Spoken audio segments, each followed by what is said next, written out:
This episode is brought to you by Welch's Fruit Snacks. Back to school season can be tough on parents, but choosing a snack you and your kids can both get behind doesn't have to be. Stock up on Welch's Fruit Snacks, made with whole fruit, and now made with no artificial dyes. It's a snack kids already love, and one you can feel good about giving them. Go back to school with Welch's Fruit Snacks, now made with no artificial dyes. This message is brought to you by Apple Card. Shave ice by the beach. A trip to the state fair. And a throwback flick at the local drive-in. They're more than just items to check off the summer bucket list. They're also opportunities to earn 2% daily cash back when you use your Apple Card with Apple Pay. Apply for Apple Card now and use in-minutes with Apple Pay. Subject to credit approval. Apple Card is issued by Goldman Sachs Bank USA, Salt Lake City branch. Terms and more at applecard.com. This episode is brought to you by State Farm. Listening to this podcast instead of doom scrolling? Smart move. Another smart move? Getting help from one of State Farm's 19,000 local agents when you choose to bundle home and auto. Bundling, just another way to save with the Personal Price Plan. Prices are based on rating plans that vary by state. Coverage options are selected by the customer. Availability, amount of discounts and savings, and eligibility vary by state. Hey friends, Olivia from Ollie. Between new routines and the ultimate group project known as parenting, you need science-backed solutions that work with your life. That's where Ollie comes in. Start your mornings off right with multis made to support nutrition and immune health. Choose from our lineup of gut-supporting probiotics, and we've got occasional sleep support to help the whole fam chase their big dreams. Head back to class with the #1 gummy supplement brand. Stock up on Ollie.com today. These statements have not been evaluated by the Food and Drug Administration. This product is not intended to diagnose, treat, cure, or prevent any disease. Talking Bulls trade, biz drafts, missed calls, good slumps, soft rebuild. We seen it all. Yeah, we loud, yeah, we gritty. I'm a little frustrated, but I still love my city. Yeah, north side, south side, west, we united. The Bears win 34-10. They did give up 10 points, and then all the wheels fell off of Cleveland, or the Bears just took over. It's a preseason game. We ain't going to do too much. Let's just talk about the things that we want to take from this game that stand out. I guess maybe some risers, some people that did not impress, and anything else that's special from this game. I'll start it off. And the easy thing that's impressive from this game, Antoine Randall. Ben Johnson took the second half of the game off. Let Antoine Randall call the plays for the second half, and the team went crazy. 24-0 run. 235 yards, 12 first downs, and I said 24 points. Yeah, shout out to Ben Johnson, because he's a real one for that, because you're going to lose him. You're going to lose Antoine Randall because he's due for a promotion. But when you're a real one, you put your people in positions to succeed. You know, we already seen Declan Doyle. He's now the OC in Baltimore. That's a really good job. You inherited a franchise quarterback and some talented pieces. Antoine Randall been grinding and has done a good job with the Bears wide receivers. So shout out to him. I'm going to hate to see him and Al Harris go, but I'm pretty sure we won't have either one of them on the 2027 roster. But that's how it goes when you're a successful organization. There's good news and bad news with that.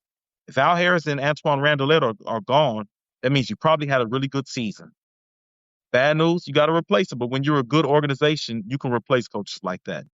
So, yeah, shout out to Antoine Randall, local guy. I believe he went to Thornton and went to college at Indiana. So it's always good to see people from the crib succeed. What else from this game was impressive to you?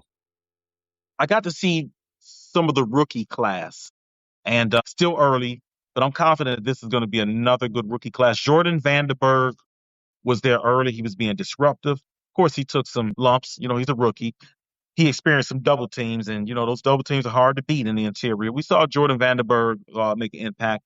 Saw Malik Muhammad out there. I'd liked his instinct on the screen, sniffed it out right away, wrapped the guy up. Showed good physicality. You know, he's a guy with a slighter frame, so you always worry about how they're going to hold up in the NFL, especially guys just coming to the NFL. The NFL, there's a grown men, a different breed of physicality. So seeing him out there, that was good. Another rookie we saw, Sam Roush, big physical guy. We saw him doing work in the trenches. Good to see the rookie class looking good. Good to see all the backup receivers excelling, looking good, from Maurice Alexander to Caden Davis to Scotty Miller. I found it interesting that none of the Bears top 4 receivers played at all, though. You didn't see, of course, Burton's out. You didn't see Rome. You didn't see Khalif Raymond. You didn't see Ja'Day Walker.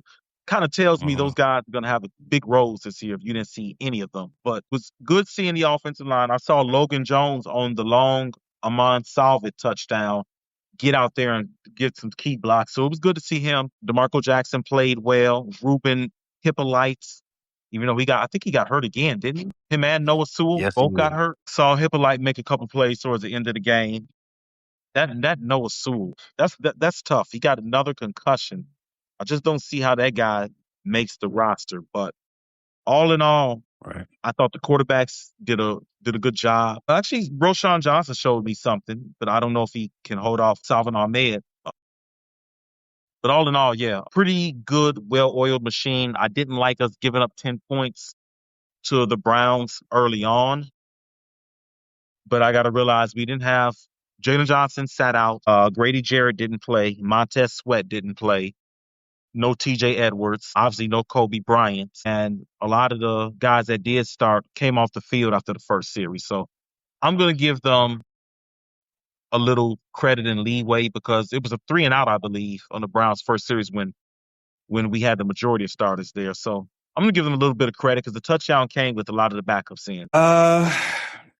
The Bears did win 34-10. Like I said, you just pointed it out. They went up 10. Well, they did give up 10 points, and they had a 10-point lead. And then all the wheels fell off of Cleveland, or the Bears just took over. However you look at that is up to you.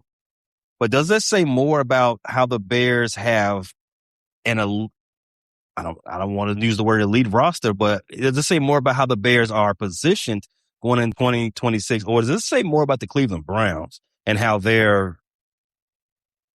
fluky they look? I think it's both. I think the Browns are in the running for Dante Moore or Arch Manning or another one of the quarterbacks. However, the quarterback class falls next year, I really don't see Cleveland winning more than 5 games. I don't. I think their quarterback situation is a mess. I think their offensive line is mediocre.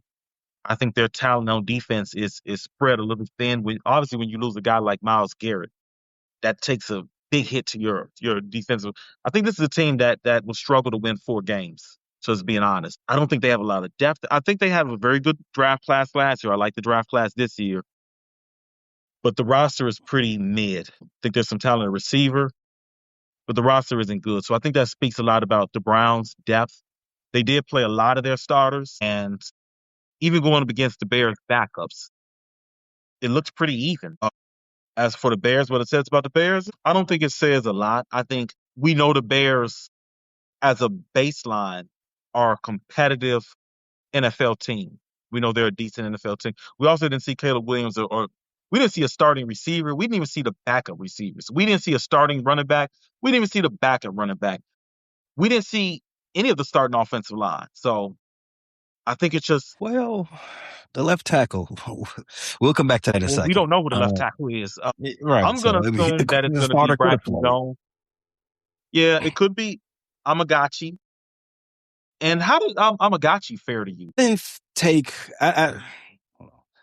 between Kyron and Jedrick on Saturday. Just looking at how it looked, neither one jumped off the field to me. In fact, both of them look like they both look like backups. Because they were getting pushed back a lot. They didn't.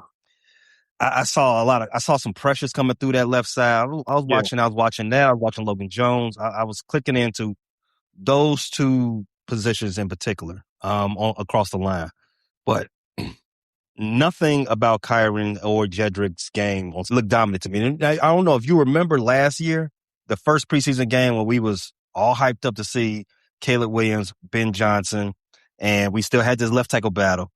And we came for that game looking like, damn, all the left tackles look good. Ozzy looked good. Braxton didn't look terrible. And I forgot who else was out there. The Canadian Eagle. He looked good. And then we come into the week, Ben is railing them, all of them, say they all trash. And pause on the rail part. But it just goes to show you that from the naked eye, what we see on the game isn't always what they expect to see from a play call standpoint. You know what I mean? So while it looks like they're giving out pressure to the outside, maybe it's by design. What it looks, they're getting pushed back, something like that. There could be a reason for that. So to me, it didn't look too good, but we shall see how Ben calls it and how Dan Roshar, what they say about it. I will say this. Kyron Amagachi looked a lot better than what we last seen of him in the regular season. Granted, Oh, yeah. that is a very low bar to set. And granted, there's no Myles Garrett over there. You didn't face a Myles Garrett. Not that you would have probably faced him in preseason anyways, but you didn't even face Jared Verse. Jared Verse didn't play, right? I didn't see Verse out there. I don't remember who you faced, but the guy you faced is probably not a guy that you're going to see on a weekend basis talent level. So with that being said, Amagachi, I wanted to see him stonewall people. I wanted to see a little bit of domination. You know what I'm saying? I didn't see that. I saw improvement. I saw a guy that looked more confident than when we last saw him. But to your testament, I don't know what Ben Johnson's looking for. I only have the game footage, and I'm early in my second watch of it.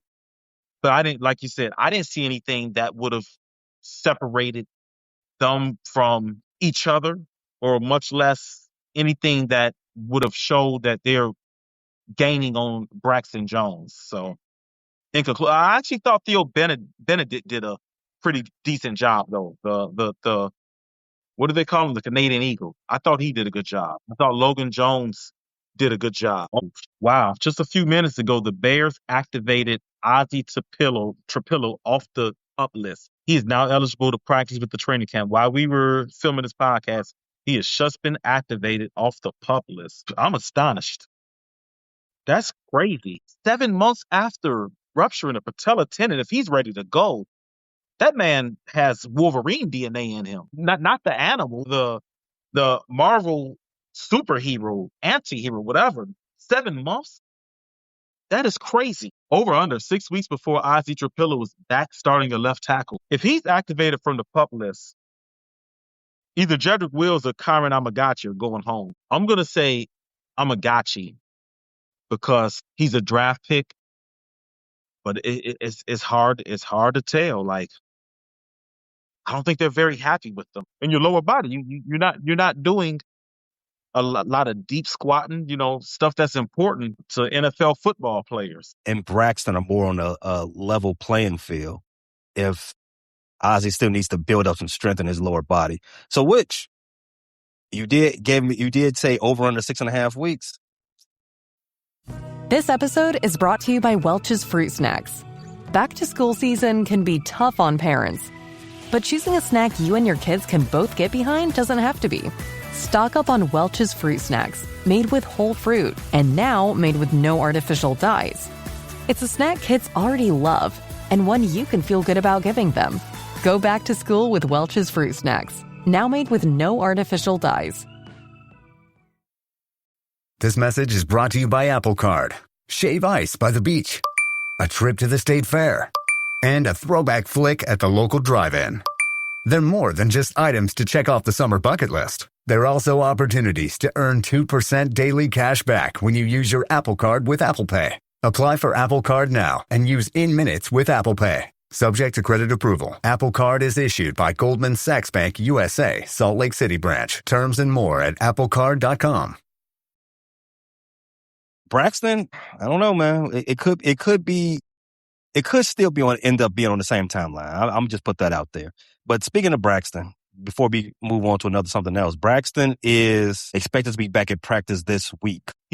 Godspeed, Braxton. You need to hurry up. I can't say any of those tackles are safe. Obviously, they're not going to cut off 3 of them. But I can't say Braxton, Amagachi, or Jedrick Wills are safe.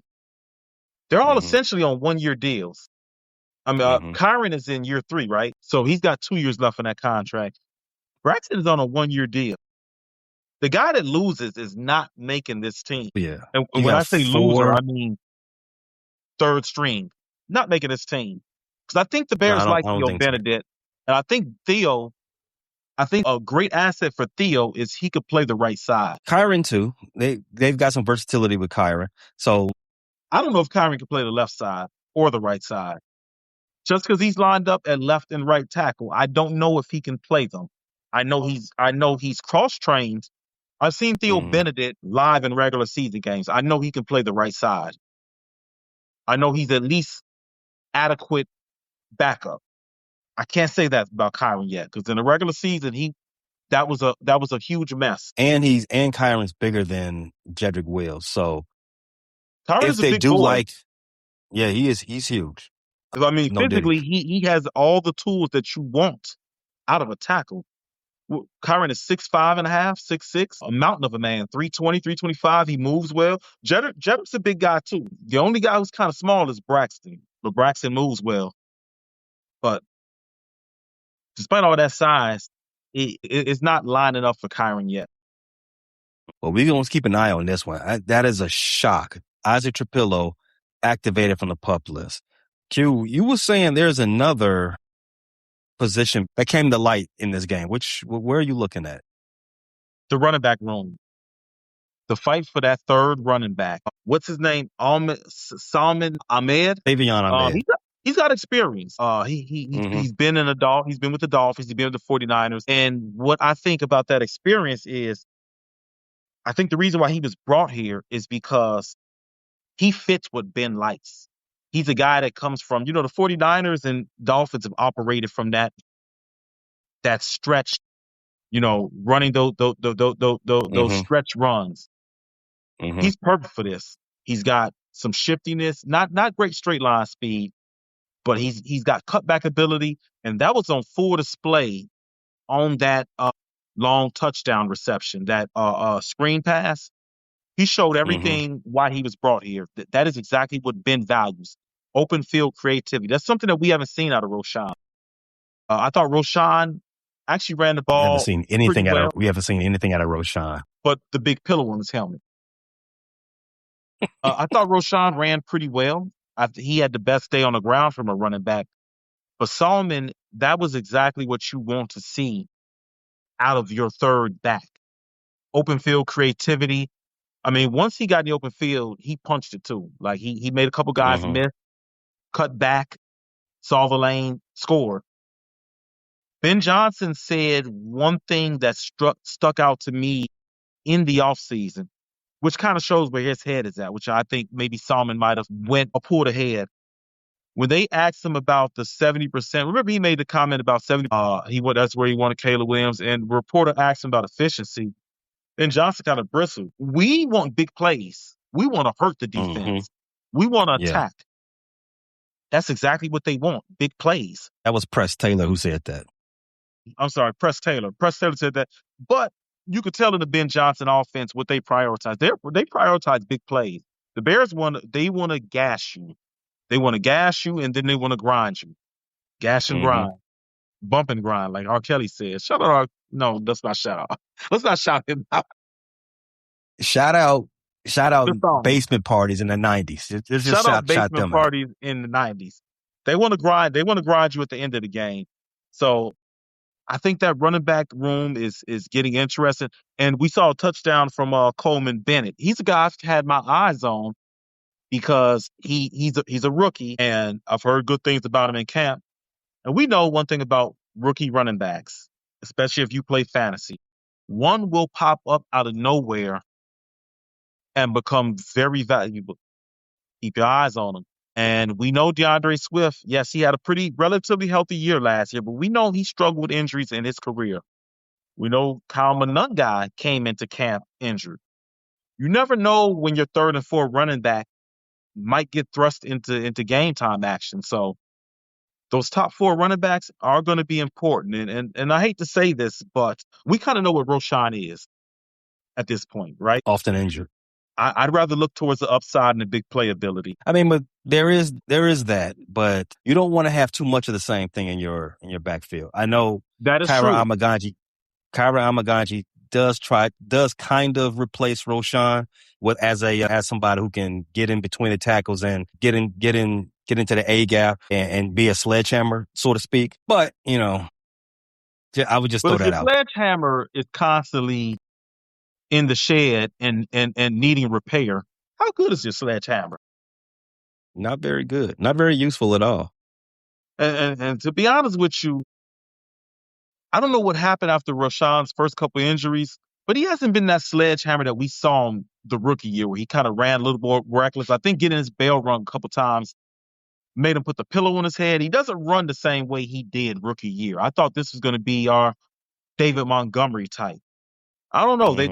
They might have knocked the aggression out of him. He's looking like Bruce Bannister, the MCU Hulk version, not the one in the comics that's just tearing stuff up. Rashad has become more of a cerebral running back. I seen him kind of angle towards the sideline instead of dipping that shoulder. He looked like he was willing to go down after first contact instead of fighting for that shit. It's not the same Hulk from the comic books. It's definitely a different type of Hulk Roshan is now.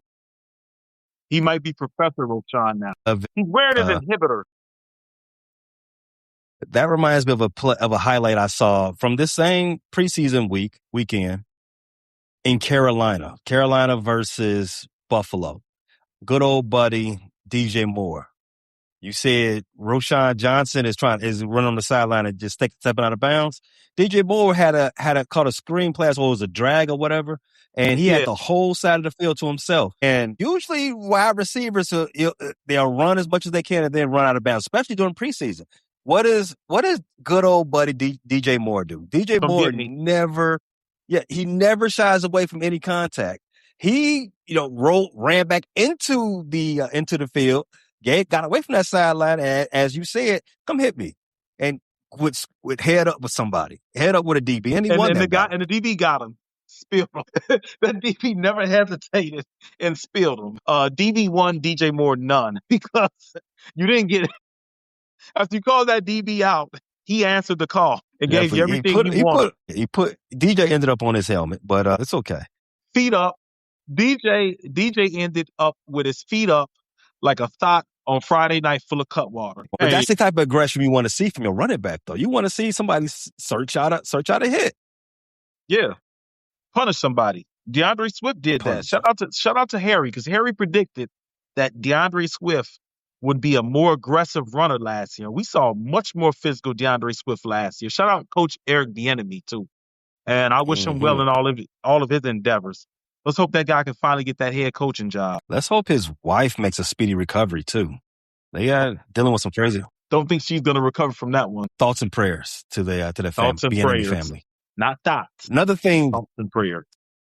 Another thing from this game that I did like the quarterback efficiency. Case Keenum, nearly flawless. He completed 9 of 10 passes for 151 yards, 2 touchdowns, perfect passer rating of 158.3. Tyson Bagent, he also did mention his interception earlier in the show. He rebounded early from that and did throw a touchdown on in that 2-minute drill right before halftime. So the quarterback room, sans Caleb. We know we got the cover boy from Madden. We know Caleb is legit. Caleb is he's about to start writing his MVP story.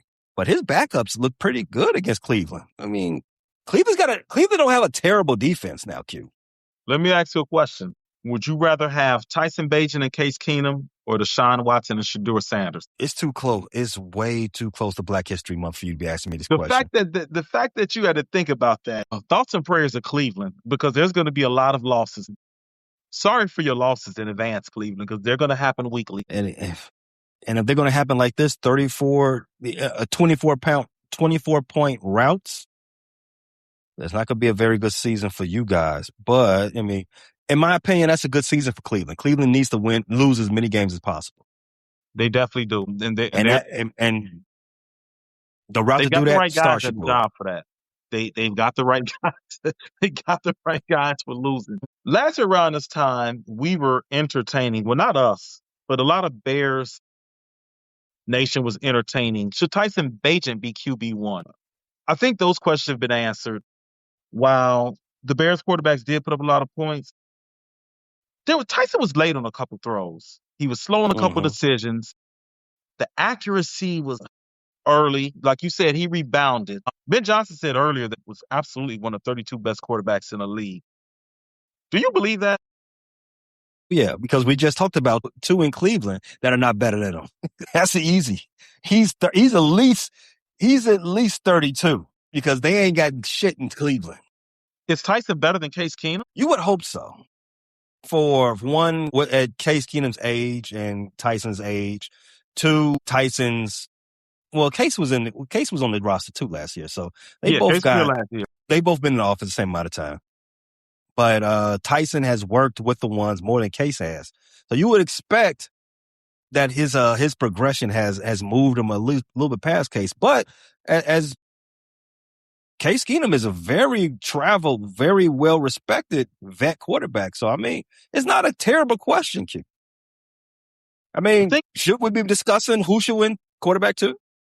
Listen, the thing I like about Case Keenum is, despite his age getting up there, well, he was never the most mobile guy. So you're going to lose that aspect if he ever has to play, which we hope we never see him unless it's at the very end of a game. He can still drive the ball. Mm-hmm.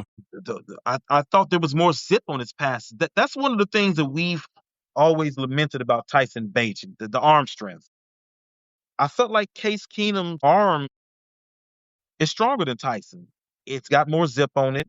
It's more lively. That's my main thing. I think Tyson is a good athlete. I do think that there is some upside to him. I hope that he continues to show it, and some team wants to trade us draft picks for it. The things that I don't like about Tyson, they reared up again. If I had to choose, I would choose Case Keenum. And we also got to shout out Caleb Williams' old backup who's on the roster, Moses Miller. And I think that's a testament to the Bears coaching staff, because all three quarterbacks came in and were able to move the ball down the field. You didn't really see drop off. You see guys that seem to understand where they want to go with the football, guys that were more decisive.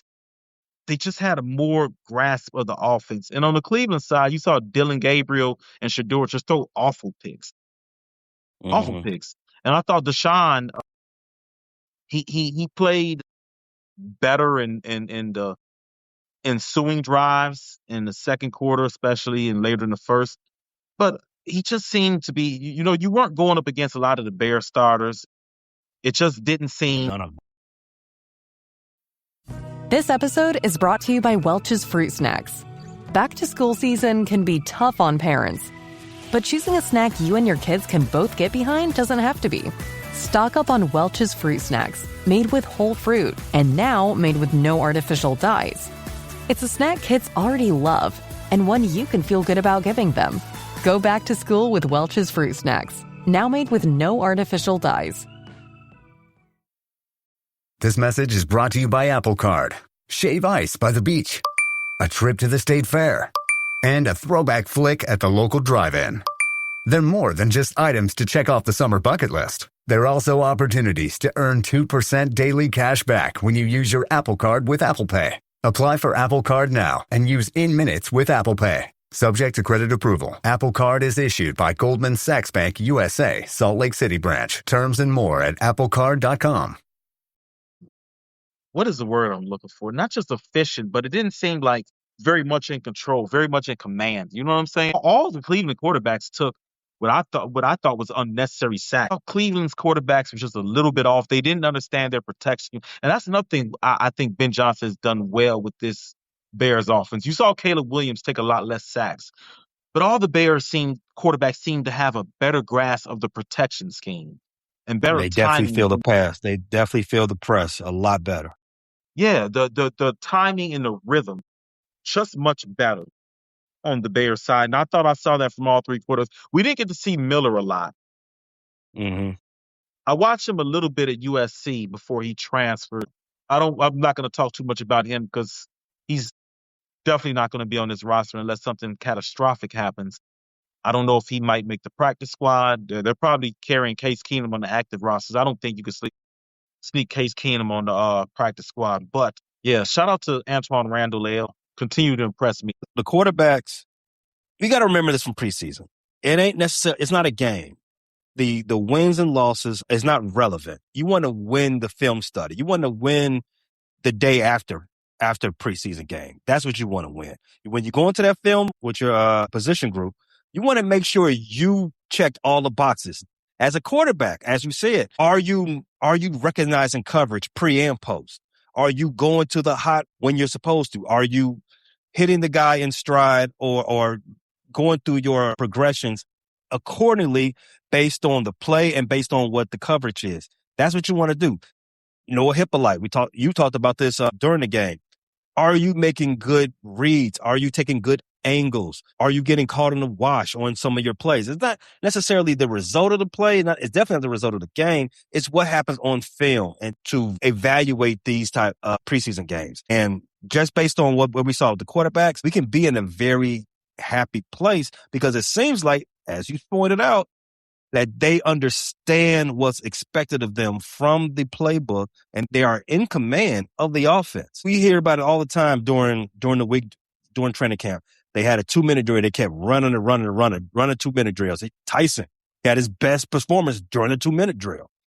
Case Keener, between the 20s. These guys just understand they're in a better place than we were 365 days ago. It was all up in the air. Like, man, I don't know what we're going to look like.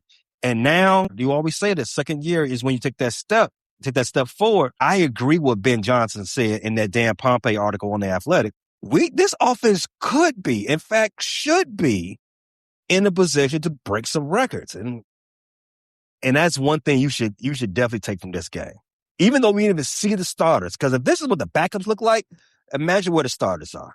And that's why I want to talk about the receiver room and the tight ends. Everybody seems to know where they're supposed to be. And I know, like you said, it is preseason. But we've seen preseasons in the past where it was just brutal offense to watch. You could tell under the Matt Eberflus era that we weren't going to see good offense in the regular season. We didn't see it from the starters. We didn't see it from the backups, except for that one game where the starters didn't play with Matt Eberflus. Yeah. We saw Justin Fields and DJ Moore connect on a long screen, and then we didn't see the rest of them. Matt Eberflus said, I've seen enough. That was it. This is, I like it. And then a few months later, he was gone. But actually, a year later, he was gone. But yeah, I was impressed just by the flowing of the offense. Everybody knew what they were doing. Like you said earlier, the discipline. Like, we saw guys making plays. You saw Alexander, who's been with Ben Johnson before in Detroit, Caden Davis, Stephen Carlson, who I think is a good tight end, and we're just not going to be able to keep him. Sam Roche, the backup running backs, but the receiver room really impressed me, and it's a shame we're not going to be able to keep those guys. I don't know which one of those. Probably going to carry 5 receivers and 1 on the practice squad, right? Yeah. I don't know which two did stood out to you yesterday. Well, just right there, you say we're going to keep 5. The 4 that didn't play plus Xavier. I mean, that's pretty much. I think that's. I forgot about Xavier. Yeah, he didn't. Yeah, you're dang. So none of those guys. Jeez. Well, they put on a good audition. They put on. I forgot. Jade Khalif. Yeah, you're right. Xavier. Dang, how did I forget him? Scotty Miller. The only thing working against him is age, but I think he can go onto the NFL roster and compete and be productive.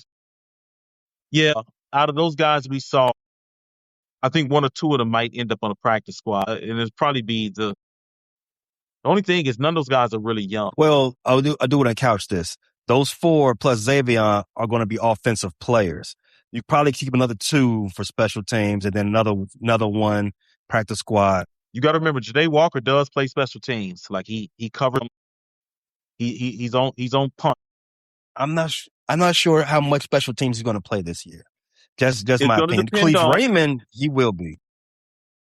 Khalif Raymond would definitely be on returns. I don't know if he does anything. I don't think he's a 4-phaser. I didn't. I'm not familiar enough with his work in Detroit to know if he covers kickoffs and punts in addition to returning. Ja'Day's role on special team is going to be entirely dependent on his role on offense. What I mean is if he won the number 3 job, you're probably not going to see him as a 4-phase special teamer anymore. But if Khalif Raymond is the 3rd receiver and Xavier and him are splitting reps at 4th, you will see Ja'Day on special teams. I think he was a valuable special team. I don't know if you remember, but he was on the punt unit, and he's He's a big guy with good speed. So yeah, I forgot. Those are going to be your 5 receivers, and you might carry one on the practice squad. I would imagine maybe Caden, because he's been making plays all through training camp, and I know he's a guy that plays special teams too. So I'm going to imagine the 6th receiver kept is going to be Caden, and they might and to be fair, Caden and Alexander both were part of the Bears last year, on and off. They signed futures contracts and they were on the practice squad. So those might be the 2 guys that get carried on the practice squad. I can see that. Let's talk about some bad before we close up for this episode. So you want to start? Anything you did not like from this game? I wanted the linebacker to perform a little better, a little crisper. You know, Ruben Hippolyte is going into his 2nd year. That's a Poe's reach. I mean, Poe's has done that every draft. You know, Hippolyte was the guy that was being projected 6th, 7th round, and I believe we took him in the 4th round. You know, a couple rounds too early. How many reaches are on this roster right now? Well, 4, let's be honest. Torrey Taylor, big reach, 4th round. He's on the roster. Kyron Amagaji, Torrey Taylor, Xavier, Hippolyte. Xavier might turn out to be a guy that ends up being a good player, but he's a reach. Ruben Hippolyte, he's a reach. I'm trying to think who else. I mean, Trapillo is working out pretty good, but he was a slight reach where you took him. Really? Coach likes doing a lot of reaching. Now, nobody's going to complain about Ozzy Trapillo if he's the starting left tackle and continues on the trajectory he was on last year. You're not going to complain. But in the entrance of getting the best value out of your draft, I don't want to see you reaching too much. You know, a lot of the reaches Poe's has made aren't even on the roster anymore. So that's a scary thing. But yeah, I would have liked to see, and Ruben Hippolyte did some good things. I thought on that long screenplay earlier in the game, I didn't like the way he took on that block. He took a bad angle and got literally just blocked out of the screen. And then DeMarco Jackson missed the tackle wrapping up. I believe that was Dylan Sampson. We didn't get to see Keyshawn Elliott. Jack Sanborn, we know what he is. I didn't have any complaints. Devin Bush had a good first series, but I would have liked those guys, Noah Sewell and Hippolyte, to justify their draft position. I'm not saying 4th and 5th round picks got to be, you know, premier starter, but we've seen Sewell as a starter and it wasn't good. We've seen Hippolyte and it wasn't good. And the disappointing thing is Sewell left with another injury. He was laying there looking like Tua off a kickoff return, just crooked. And you never want to see that. I don't know if he needs his neck pad back. I didn't even recognize him. I thought he wasn't available for the game, but apparently he was healthy and then unhealthy. I think I cursed. Probably did. Noah Hippolyte did leave the game with a shoulder injury, and Noah Sewell, he did have a concussion. The things I didn't like from this game: left tackle issues. We already know that's musical chairs right now. Braxton Jones, that he could play, he was hurt. Kyron Amagaji, nor Jedrick Wills, neither one of them did a lot to really assert themselves and to like move ahead of the other one. The pass protection, in my opinion, was kind of spotty. You know, Amagaji got beaten. He got beat a couple of times just on a simple spin move. That can't happen. He was weak on the inside, blocking to the inside. Jedrick, he gave up the sack to Tyson. So it was not the best showing. I expected that. You know what I'm saying? Those 2 guys are fighting for position. Neither one of them are legit starters in the league right now. So that didn't jump off the page to me as the most concerning thing. The inside left side. So Logan Jones and the left guard, there was a lot of miscommunication going on between them. You saw that one time that they had that play action back block where Jones got beat. Well, Logan got beaten on that play. That's when Tyson that got blown up on that one, or was it? I think it was Tyson. Tyson did get blown up on that one. It was Tyson. And that all results from miscommunication. Anytime your quarterback gets blown up, it gets hit at all in preseason. Never a good thing. You want to go rewind the tape, go look at that line play again. What happened? The rookie messed up on that, and which was surprising because from Iowa, smart guy. He was a 4-year starter at an elite offensive line school in the Big Ten. All the right things, and I thought that he was going to win this job for week 1.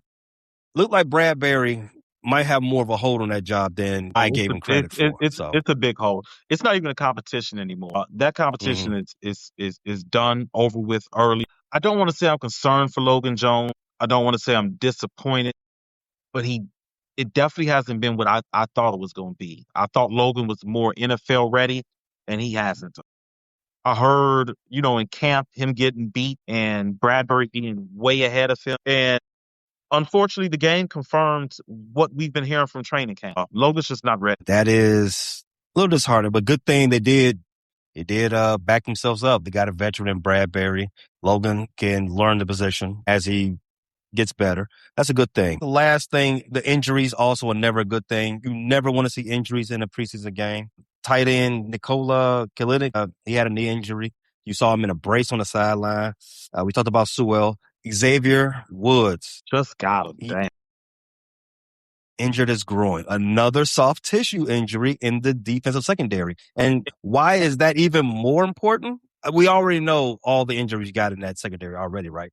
But in the game, your boy, Josh Blackwell, did not look good in coverage. He got beaten on all of Cleveland's long passes. Each one of them was him. The victim? He was the victim on Shedeur Sanders' long pass, wasn't he? Yes, he was. Each of their big plays, Josh Blackwell was right there at the center. He was right there. So, is that a good thing that I was going to say? Being right there for all the big plays is not a good thing when you're a DB. Not at all. Not at all. Getting picked on in a preseason game by backup quarterbacks and receivers and by rookies, the backup quarterback, Shedeur Sanders. That's not good when you're the target. Sammy the Black. It's a good thing he's very good on special teams because that showing right there will get you cut. I don't know who's going to win the nickelback position. I don't know if Kyler is going to come alive at any point this season. I do know one thing. I don't think you can win a job in week 1 of the preseason, but you sure can lose one. And that's a bar. Sammy definitely lost that nickelback job. I think Jalen Jones is hurt. I don't think he played yesterday. Jalen stock went up just by Blackwell performing the way he did. Malik Muhammad looks like he's well ahead of Blackwell. And Cam Lewis, I think he just returns. I don't know if he's going to be playing safety or nickelback, but Blackwell's got to be the fourth guy in that nickelback rotation right now. And I don't even know if he's the fourth guy because if it gets down to Blackwell, they might pick somebody up off the streets at this point. The Bears did win this preseason game. Next week, the Bears do have a joint practice with the Cincinnati Bengals. That's going to be good. Good. The Bears will be doing a joint practice with Cincinnati Bengals, who did just play their starters in their opening preseason game. They're revving up. Everything that Zach Taylor's done so far, what he's been a head coach in Cincinnati, they never play their starters, and they always get their butts kicked all through September. So they're doing something different now. Zach won his job. He's got the most tenure in that division right now. That's crazy. Does he have the hottest seats of all the seats that are in the NFL? That's a good question. I think so. I think there's some other ones who are little under the radar, but they're hot too. There's one in this division, in the Bears division. In fact, there's two. I think there's two. You disagree about the other one, but I think there's definitely two. Which one? Minnesota and Green Bay. I actually think Campbell's seat might be hotter than LaFleur's. Well, LaFleur did just get a contract extension, so the money part of it makes sense. However, I'm gonna throw this out there, and this is just me being a meathead. Dan Campbell is the greatest Detroit Lions head coach in their Super Bowl era. They got to stall him now. I mean, he's the GOAT Lions coach at this point. In the Super Bowl era, it's got to be Wayne Fonte. Right? It definitely ain't Mariucci. What a sad thing is, Mariucci's got to be top 5. Yeah, that's funny. But, I mean, just because of that, they got to stall him out at least. They got to at least let the wheels fall all the way off. You know what I'm saying? Before they fire him. I agree. Because he hasn't, even though they didn't make the playoffs, it wasn't a losing season last year. And like you said, I think they will stall him out just from the history. And I think he's going to have the trump card of, hey, it was our first year without Ben Johnson. And we know from what Tyson Bagent said, listen, say what you want about Tyson Bagent's dad. Tyson Bagent is right on a lot of things. When people were breathing out his neck about, Caleb Williams and should he be a starter? He said, yeah, I want to be a starter, but Caleb's great. That's what he said last year. Caleb is great. Mm-hmm. I just get amazed by everything he does in practice. A few months later, Caleb was doing amazing things on the field. Tyson said Ben Johnson will be the greatest coach ever in the NFL. See, things like that make me want to make Tyson a Bear for life. Tyson the Prophet. Fuck it. Bajan the Prophet or Tyson the Prophet? Which do you prefer? Or Prophet Bajan? I like Prophet Bajan. We're gonna call him a prophet. Because he's been... One more tidbit of information. Did you know that Press Taylor and Zach Taylor are brothers? What? Did not... That's what I heard when I listened to the radio. It tracks. It tracks. Press Taylor's been around the league for a long time, so it tracks.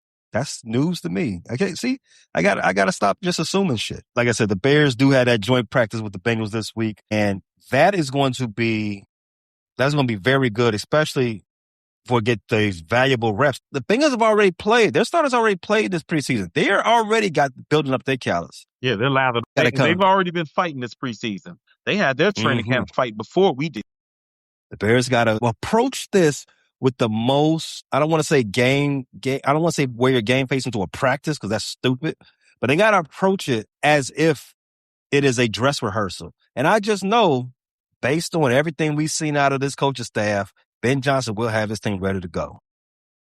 This will be a good tap, especially for the Bears defense. Last year, we saw Flacco. Yeah, it was Flacco. Seeing Joe Burrow with Jamar Chase and T. Higgins is totally different. Yeah. So this would be a really good test for the Bears defense. Bear down. Bear down. Appreciate you tapping into this latest episode from the Frustrated Chicago Sports Fan channel. Don't matter if you was watching on YouTube or listening on Spotify or Apple. Make sure you like, subscribe, share with everybody on the block, and hit the notification bell so you never miss none of our daily drops. And to all the guys from the Shy, we say 3 things. Bear down, fly the W, and sell the team, Jerry.